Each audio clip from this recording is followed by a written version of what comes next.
Greetings, everybody. Welcome to our show. This is English Digest, and I'm Tom. Hi, I'm Stephanie. And it's still our literature unit as we come to the end of August, and school is starting, everybody. So hopefully you've still got some energy to focus on our lesson today. We are talking about Hemingway's masterpiece on war, which is the novel For Whom the Bell Tolls. Now, remember a couple of days ago we gave you a summary of the story. It's all about this American by the name of Robert Jordan. He goes to fight in the Spanish Civil War. And they blow up a bridge, and the leader is kind of hesitant. He doesn't want to blow up the bridge, and he falls in love with Maria. And Jordan falls in love with Maria. Pablo is in love with Pilar. But in any case, they do succeed in blowing up the bridge, but a number of their guerrilla unit are killed. And the lead main character in that story, Robert Jordan, is about to die as the novel ends. Now, last time we also talked about Ernest Hemingway himself and how he committed suicide in 1961. Right. Let's see, what else did we say? He was an ambulance driver in Italy during World War I, so he got to see war firsthand, and that influenced his writing style, and he's had a number of novels about war. In today's lesson, we're going to be returning to For Whom the Bell Tolls and talk about some of the themes and ideas and why we think you might enjoy reading this novel yourself. So let's get to it, everybody. Let's read the entire contents of our lesson, and we will be right back.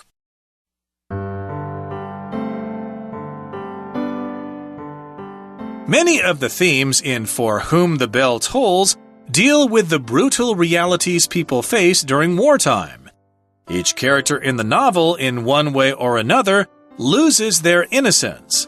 The trauma the characters suffer is both physical and mental. For example, in the beginning, Jordan has championed the Republican cause and believes he is fighting for freedom and justice.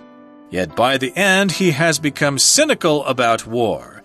Hemingway suggests that in war, it is usually not a simple task to decide which side is right or wrong. Another topic that Hemingway touches on is the worth of human life. Pablo and Anselmo, two of the guerrilla fighters, take contrasting viewpoints. Anselmo will do anything possible to avoid hurting others. If he doesn't have a choice, though, he will kill his enemies. Pablo has fewer reservations about killing. He considers it to be a soldier's duty and a part of life. Pablo will even kill his own men without regret if he has his back to the wall. In addition, some characters even remark that they feel energized when they kill the enemy. By offering different views, Hemingway lets his readers decide for themselves what the value of human life is. In an environment filled with destruction and suffering, Hemingway also shows that love can still exist. Although Jordan and Maria meet under the worst circumstances imaginable, they fall madly in love. Their connection gives Jordan's life meaning and encourages him to fight on. When he faces death at the end, his love for Maria proves to be his salvation, as he tells her that his heart will be with her even if war separates them.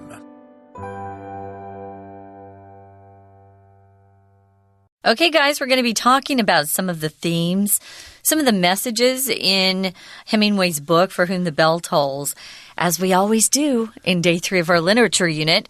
So let's take a look here. We're talking about some of the things he wanted to communicate. So many of the themes in For Whom the Bell Tolls deal with the brutal realities people face during wartime.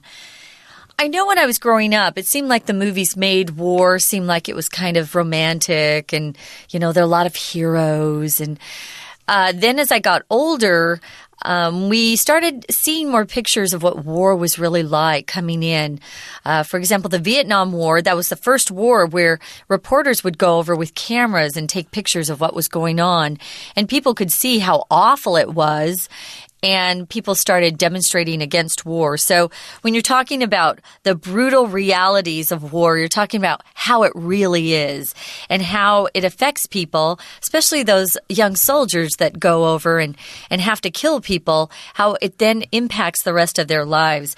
Brutal is a word we use when we're talking about something that's really violent, very unpleasant, harsh, and war is pretty brutal. People will do anything to survive in some of these situations. Right. Sometimes people are brutally murdered, in a very violent way. They may be beaten with baseball bats and things like that. Slashed with a knife, yeah. Stuff like that. If you watch some Martin Scorsese gangster movies, of course, there are lots of brutal murder scenes in those movies where they show things pretty graphically. And this can happen also if you're fighting in war. You see those brutal realities. People face them during wartime, especially if you're fighting other people. Each character in the novel, in one way or another, loses their innocence. Innocence is the state of being innocent. Like, for example, if you did not commit a crime, then you are innocent. But in this particular case, I think it refers more to your purity, maybe your optimism toward life or something like that. When your faith in humanity, you think that, life is great. Exactly. Yeah. So nothing really bad ever happened to you, and people lose their innocence when they're faced with those harsh realities of life, especially if somebody kills a relative of yours, or you get in a fight with somebody, or you get fired from your job or something. Your best friend betrays you. Or your pet turtle dies or something like that. You might lose your innocence, and you'll no longer be optimistic about life. You won't feel that life is this wonderful little fairyland. Instead, life will be kind of hard, and you'll be bitter and cynical in a certain way. Not 100%, but still, you'll never be the same. You'll never be that innocent young child that you were when you were growing up. So the trauma the characters suffer is both physical and mental. There are different kinds of suffering, One is because your body's hurting. Maybe it's sick or it's been injured. And there's mental suffering that people go through. Maybe they've had something very tragic happen in their lives. Trauma refers to something that's really disturbing to you, deeply distressing. It gives you kind of an emotional shock because of something that's happened to you. We have the trauma unit in the hospital.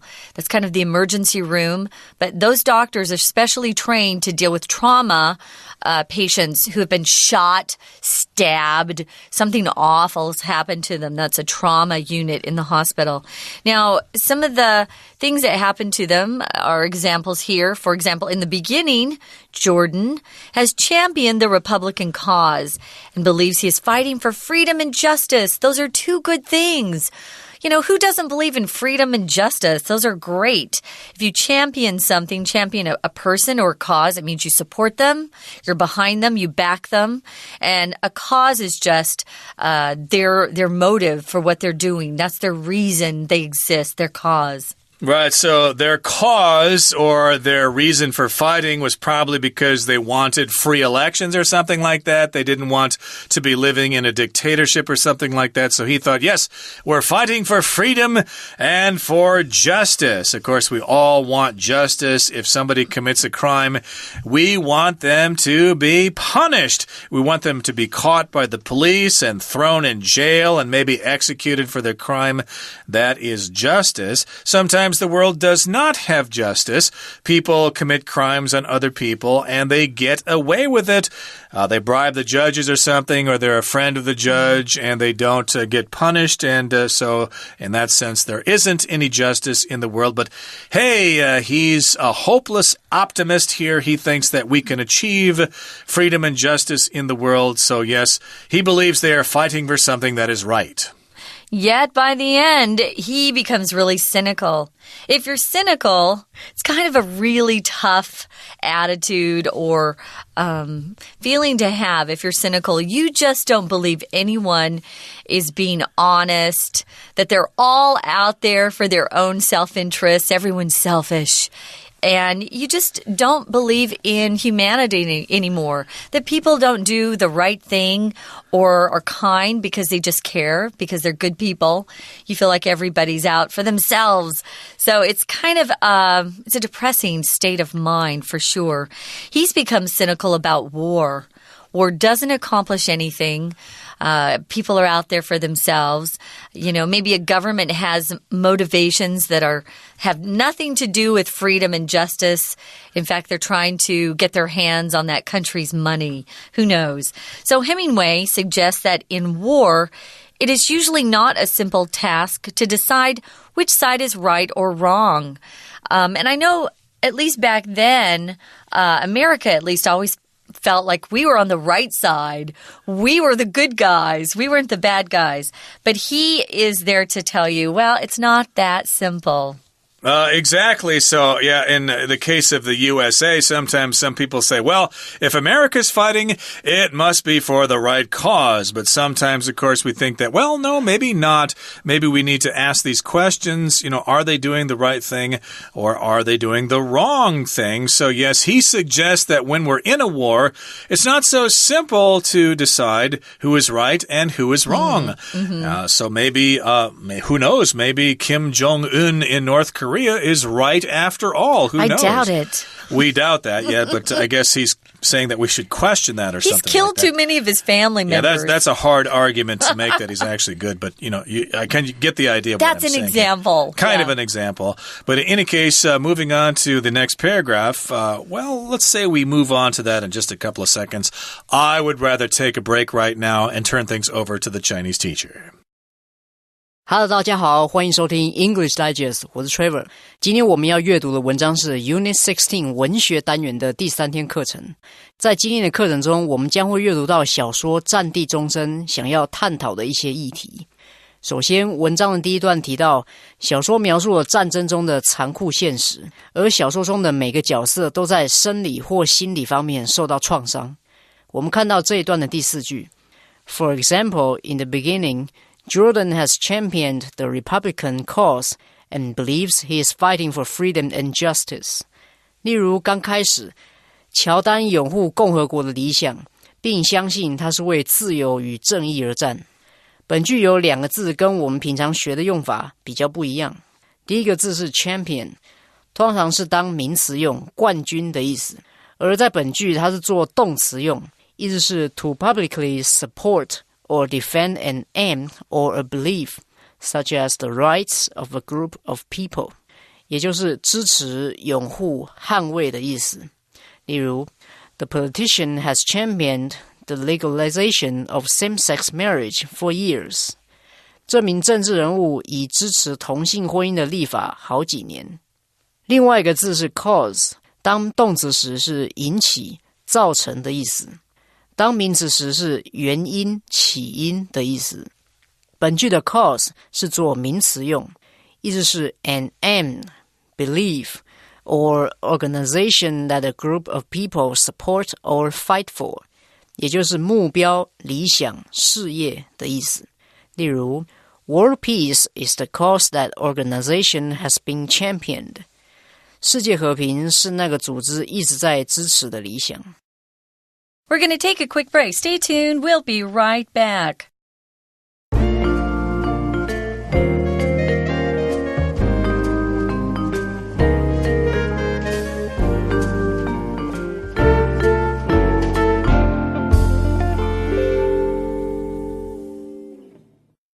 And we're back. We're talking about some of the themes in For Whom the Bells Toll. The bell tolls, one bell. We're talking about how it deals with how rough or brutal war really is. It looks romantic if you're away from it and you feel like your side is on the right side and you're fighting for something really worthy, like freedom and justice and helping people escape really bad leaders. The trauma that the characters go through, though, is both physical and mental. You see bodies that are injured, but you also see that it's affecting people's minds. Some of them really are distressed and depressed and upset. For example, Jordan, he was supporting the Republican cause because he thought they were fighting for freedom and justice. But at the end of the book, you can see he's taken a journey and he's now become very cynical about war.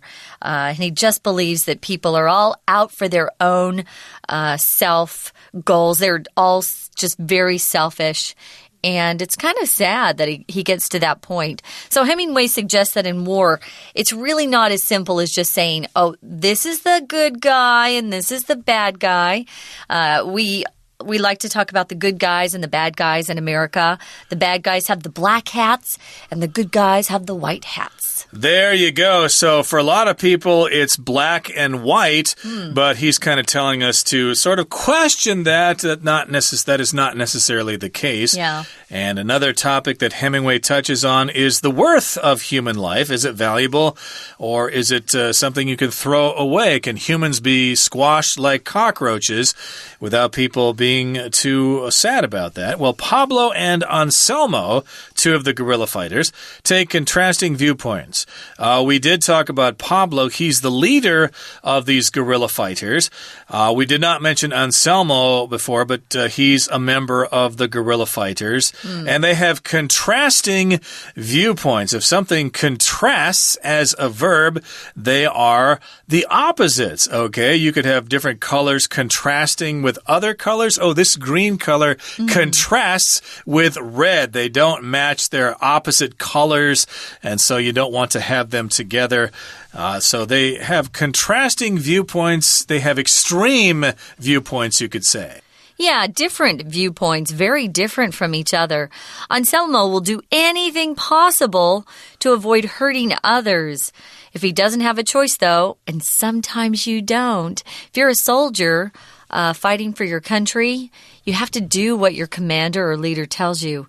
Sometimes he doesn't have a choice and he will kill his enemies at that point, although he really doesn't want to. Pablo has fewer reservations about killing. A reservation, we all know, just means you call up and you tell a restaurant you really like that you're going to come and have dinner at 8 if they have a free table. Or you could make a reservation at a hotel. Here, it's not that at all, guys. Here, a reservation means you kind of have some doubts about something. You're not ready to wholeheartedly or fully support something. I don't know how I feel about that. I have some reservations, some doubts.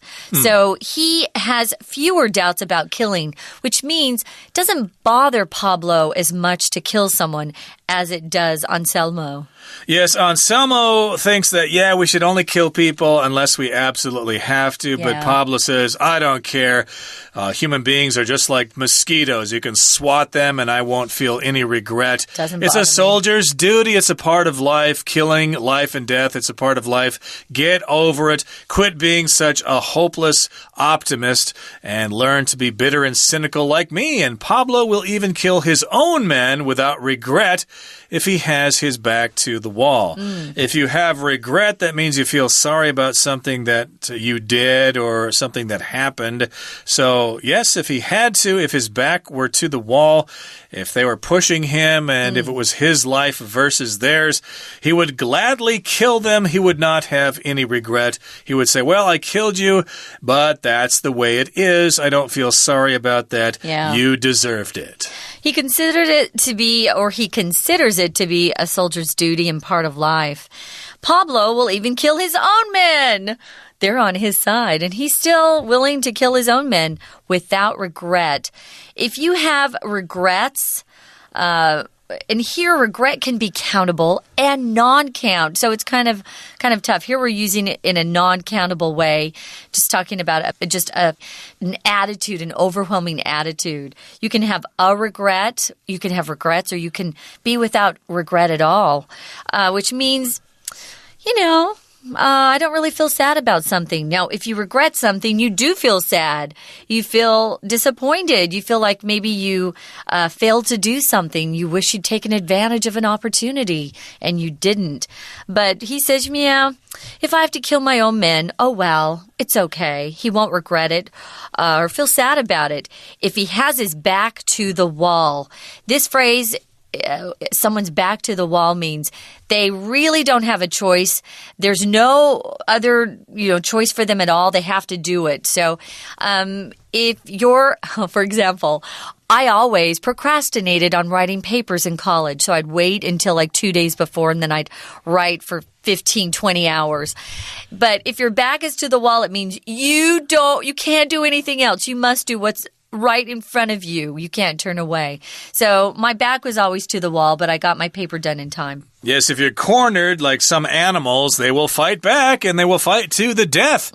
And that's what Pablo is thinking. And in addition, some characters in the book even remark that they feel energized when they kill the enemy. Ooh, now that doesn't really sound good. It's creepy, huh? In any case here, they remark this. A remark as a noun could be just something someone says, but as a verb, it just means you make a comment. You simply say something. So they remark that, hey, I don't feel any regret about killing people. In fact, I get all worked up. I get excited. Yeah. I feel energized when I kill the enemy. To be energized, of course, means to be given a lot of energy, to feel a lot of energy. And they probably think, hey, I could go out and kill 100 people now. I am that excited. And by offering different views, Hemingway let his readers decide for themselves what the value of human life is. So he did this before he let them decide for himself, or at least themselves, the readers. He offered these different views, but he did not really conclude which one was the best. He kind of let the readers decide for themselves, yes, is human life worth trying to preserve, or should we just be heartless, bloodthirsty killers? So in an environment filled with destruction and suffering, Hemingway also shows that love can still exist, even in a terrible situation. Destruction is a word we use to talk about some bad things that have happened. For example, when we have typhoons in Taiwan, there's usually a lot of destruction. Things are destroyed. There's a lot of damage that takes place. If there's destruction or something's been destroyed, it's hard to even fix. It's been damaged so badly. But Hemingway wants to show us that even though war is horrible and there's suffering and destruction, love can still be there, at least within some people. Although Jordan and Maria meet under the worst circumstances imaginable, you can't even think of circumstances that are worse than what you see in the book. They fall madly in love. Circumstances just means a set of conditions that you find yourself in. We typically use this in the plural form, while the circumstances behind my leaving my job are private, I don't want to tell anybody else. So there are conditions that are all connected, and it's kind of the scene is set in these conditions, I would say. We wanted to go hiking on Sunday, but circumstances prevented it. It was raining, there was too much wind, etc. There's a big traffic jam. So they met in these bad circumstances, but they fell madly in love, and their connection gives Jordan's life meaning and encourages him to fight on. So he could have been bitter and cynical, but hey, there was Maria there. He had hope after all. Maybe someday we can be married and have a nice little chateau in southern Spain somewhere and live a happy life drinking sherry wine every day. And their connection gives Jordan's life meaning, and so he's going to fight on. And when he faces death at the end, his love for Maria proves to be his salvation. Salvation just means being saved. And that's because he tells her that his heart will be with her even if war separates them. He will love her forever. Yeah, so salvation does mean to survive, preservation, deliverance from harm, ruin, or really awful circumstances. That kind of sounds very romantic at the end, I have to say. It does. Yeah. It's very nice. No. There is hope after all. Okay, guys, one more time. We're going to listen to our Chinese teacher.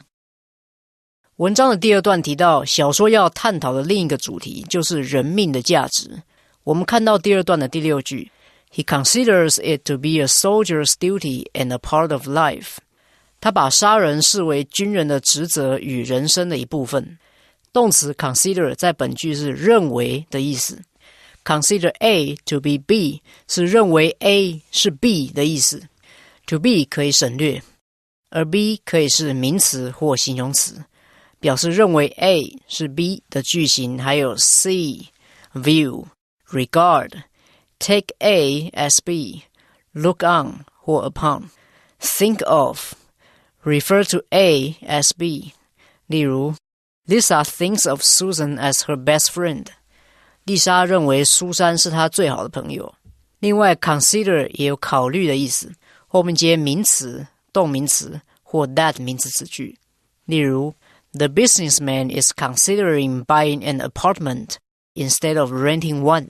这位商人正在考虑要买一间公寓，而不是用租的。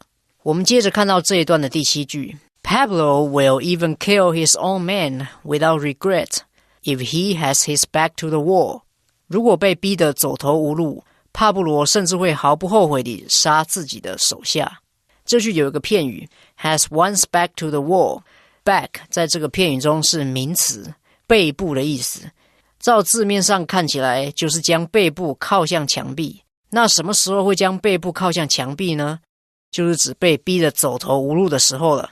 所以 have one's back to 或 against the wall 就是指 to be in a difficult situation with no choice about what to do。 另外 back 当名词时还有以下几个常见的片语，例如 turn one's back on somebody 就是指不理会某人，不帮助某人的意思。例如 How can you turn your back on your best friend when he is in need of your financial help？ 你怎么可以在你最好的朋友需要你的财务帮忙时不理会他呢？ Put 或 get somebody's back up 就是惹恼某人的意思。例如 Tom's rude remarks about my appearance really put my back up。 汤姆对我外表的无理评论真的惹恼了我。文章的最后一段提到，即使生活充满了残酷和毁灭，爱依然存在。我们看到这一段的第2句 Although Jordan and Maria meet under the worst circumstances imaginable, they fall madly in love。 虽然乔丹与玛利亚在能想象得到的最糟情况下相遇，他们仍然疯狂地相恋。名词 circumstance 是环境、情况的意思，常用复数表示。常见的片语 under no circumstances 是绝不的意思，相当于 by no means， 常放于句首，然后接 be 动词或助动词，再接主词和剩余部分，形成倒装句型。例如 Under no circumstances will I be able to finish the work by 6 p.m. 我绝对不可能在晚上6点前完成工作。以上就是今天的课程，我们下次再会。That's all the time we have for today, everybody. Thank you for joining us, and please join us again next time for another edition of our program. And enjoy reading For Whom the Bell Tolls if you choose to read it. From all of us here at English Digest, I'm Tom. I'm Stephanie. Goodbye. See ya.